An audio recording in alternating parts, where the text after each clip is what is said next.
Que se passera-t-il pendant l'éclipse? Je m'appelle Marie Evenot, je suis astrophysicienne à l'Université de Montréal. Je travaille en particulier pour l'Institut Trottier de recherche sur les exoplanètes. Quand une grosse fraction du Soleil est cachée, puis en particulier quand tout le Soleil est caché, ça va avoir plusieurs impacts là, sur ce qu'on voit autour de nous. On va voir la luminosité diminuer. L'effet va être encore plus grand là, si on est dans la zone de totalité pendant la totalité, quand le Soleil va être complètement caché.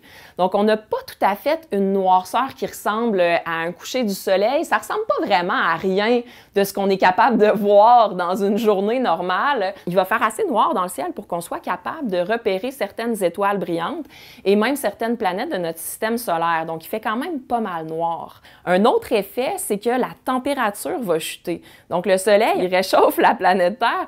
Quand il est caché complètement, là, ça va avoir un effet notable. On parle de plusieurs degrés, jusqu'à une dizaine de degrés Celsius de différence en température. Dans un témoignage d'une personne qui disait qu'avant l'éclipse, là où elle était, il pleuvait malheureusement, mais pendant l'éclipse, il s'est mis à neiger et il s'est ensuite mis à pleuvoir de nouveau. Donc, elle a pu comme ça observer la diminution de température suivie d'une remontée de température.